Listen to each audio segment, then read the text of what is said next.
Hello friends, welcome to our channel. उम्मीद है आप सभी अच्छे होंगे। आज हम देखेंगे कि लिटरेरी टर्म्स होती हैं, इसका मीनिंग क्या है, डेफिनेशन और इससे एग्जांपल्स क्या हो सकती हैं। तो ये जो लिटरेरी टर्म्स हैं, अगर आप लिटरेचर के स्टूडेंट हैं तो आपको ये ज़रूर पता होगा कि ये जो लिटरेरी टर्म्स होती हैं वो क्या होती हैं। मैंने तो बस आपकी जितनी भी नॉलेज है उस पर सिर्फ प्रकाश डालना है या रिकॉलिंग करनी है। तो चलिए शुरू करते हैं। ये जो लिटरेरी टर्म्स होती क्या हैं, तो ये एक ऐसी टेक्निक्स होती हैं, ठीक है। ये एक ऐसी टेक्निक्स, स्टाइल या फिर फॉर्मेट होता है किसका, लिखने का या अपनी बातों को रखने का। और इनको कौन इस्तेमाल करता है? इनको मेनली राइटर्स या स्पीकर्स के द्वारा इस्तेमाल किया जाता है, जिससे कि वो अपनी जो बातें हैं या फिर जो अपनी रचनाएं हैं, कॉम्पोजिशन है, और उन्होंने जो भी काम किया है, एक राइटर का काम आपको पता है क्या है, कि उसका काम लिखना है, अपनी बातों को रखना है, अपनी भावनाओं को रखना है। तो वो उन भावनाओं को रैंडमली तो नहीं रख सकता ना, तो उनको वो क्या करेगा, उनको वो किसी एक सीक्वेंस में या फिर किसी रूल के अकॉर्डिंग वो अपनी सभी बातों को ध्यान में रखकर वो हमें बताएगा। तो वो क्या इस्तेमाल करेगा, एक टेक्निक इस्तेमाल करेगा या स्टाइल या एक फॉर्मेट यूज़ करेगा। किसके द्वारा ये इस्तेमाल किया जाएगा? राइटर्स एंड स्पीकर्स के द्वारा इसे इस्तेमाल किया जाएगा।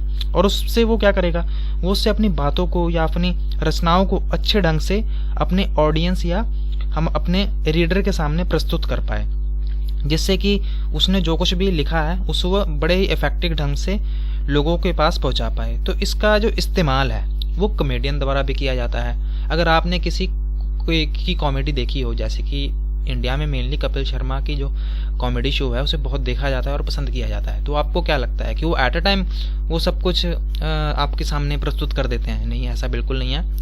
वो सभी बातों को ध्यान में रखते हैं कि ऑडियंस है उसको कैसी बातें अच्छी लगेंगी, ऑडियंस है वो कौन सी बातों पर ज़्यादा हंसेगी। तो इसको एक पहले स्क्रिप्ट में लिखा जाता है। तो मेनली इससे आप कोरिलेट कर सकते हैं कि ये जो लिटरेरी टर्म्स हैं वो भी उसी के ही टाइप्स हैं, कि इसको हम जो राइटर्स होते हैं इसको किसी प्रॉपर सीक्वेंस में अपनी बातों को रखने के लिए इस्तेमाल करते हैं, जैसे कि कॉमेडियन करते हैं अपनी बातों का इस्तेमाल लोगों को हंसाने के लिए। और ये जो स्पीच होती है, ठीक है, ये जब तैयार की जाती है तो इसको बड़े ही ध्यान में रखकर तैयार किया जाता है। जो भी राइटर्स काम करने वाला है उसको बड़े ही ध्यान में रखकर उसे वो तैयार करेगा, और जिससे कि जो इमोशनल और लॉजिकल थिंकिंग है उसको ध्यान में रखा जाए, ठीक है। इमोशनल जो लोगों की है और जो लॉजिकल थिंकिंग है, कि हम अगर कोई अपनी रचना कर दें और वो लोगों को पसंद ना आए तो उनकी जो इमोशनल और लॉजिकल थिंकिंग है हम उनको भी ध्यान में रखेंगे। और जो वर्ड्स होते हैं इस प्रकार से उनको अरेंज करेंगे जिससे कि एक अच्छी पोएम या अच्छा सॉन्ग बन जाए या फिर एक अच्छी स्टोरी बन जाए, ठीक है, जो लोगों को बहुत ही पसंद आए।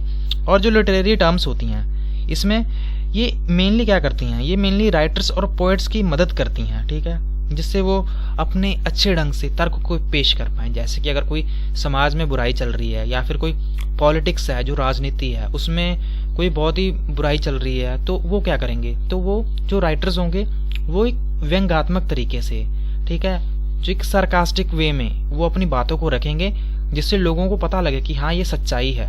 और जो जिसको ये बातें लगेंगी, जिसके पर ये बातें लागू होंगी, उनको बुरा भी ना लगे। मीन्स भी जिसके पास लाठी है हम वो लाठी मारेंगे भी और वो टूटे भी ना, ठीक है। तो मीन्स भी अगर चोट भी लगनी चाहिए दूसरों को और उनको ज़्यादा फील भी नहीं होना चाहिए। तो इस प्रकार से ये जो लिटरेरी टर्म्स हैं इनका इस्तेमाल किया जाता है। और इसका मेनली जो सामाजिक और राजनीतिक विषयों पर होते हैं उस पर टिप्पणियां करने के लिए भी इसका इस्तेमाल किया जा सकता है। जैसे कि मैं एग्जांपल्स दूंगा लिटरेरी टर्म्स की एग्जांपल्स, जैसे कि simile, metaphor, imagery, symbolism, flashbacks, foreshadowing, motif and allegory. तो ये सभी क्या है, ये एक लिटरेरी टर्म्स की टाइप्स हैं कि इसमें कैसे कैसे हम किसी पोएम या सॉन्ग को या स्टोरी को किस वे से हम लिखेंगे, ये इनकी एग्जाम्पल्स थी। तो इसी तरह हम ये जो सीरीज़ हमने शुरू की है इसमें हम रोज़ एक लिटरेरी टर्म को डिस्कस किया करेंगे। अगर आप हमारे चैनल पर नए हैं, इसे सब्सक्राइब नहीं किया तो इसे सब्सक्राइब करें, आपको बहुत कुछ सीखने को मिलेगा और ये आपके एग्जाम्स के लिए भी बहुत ज़्यादा हेल्पफुल रहेगा। Thank you so much for watching. God bless you all.